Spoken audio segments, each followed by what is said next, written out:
Once upon a time, on a quiet hillside, there was a clear and sparkling spring. The water gushed gently from the rocks, flowing down the slope like liquid crystal. Birds sang in the trees, the grass swayed in the wind, and all was peaceful. At the top of the spring stood a hungry wolf.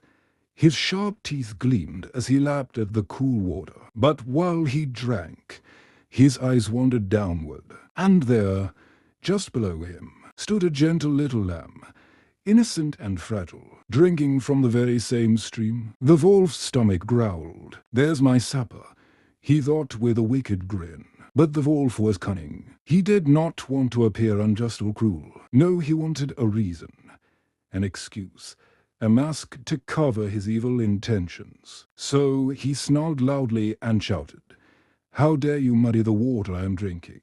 Do you not see I am above you? You are spoiling it from me." The lamb looked up, frightened but respectful, and replied softly, "But, master, how can that be? The water flows down from you to me. If the water is muddy, surely it is you who has muddied it, not I." The wolf paused. His excuse had been crushed by the simple truth, but he was determined to find another reason. So he barked again. "Very well. But tell me this, why did you insult me and call me names last year?" The lamb trembled and answered, "That cannot be. I was not even born last year. I am only 6 months old." The wolf's eyes blazed with fury. His lies had been exposed again. Yet he would not give up. "If it was not you," he roared, "then it must have been your father. And for that, you must pay the price." Before the poor little lamb could plead any further, the wolf pounced. With no real reason, no justice, and no mercy, he destroyed the innocent creature. And so, the hillside, which had begun with peace and gentle sounds of water, now echoed with silence and sorrow. This tale teaches us that those who are determined to do wrong will always find or invent an excuse to justify their cruelty. The wolf did not care about truth, fairness, or reason. He cared only about power and his own appetite. Even when the lamb proved his innocence, the wolf twisted words and created false charges until he had what he wanted. Such is the way of tyrants, bullies, and oppressors. They will accuse the weak of faults they never committed.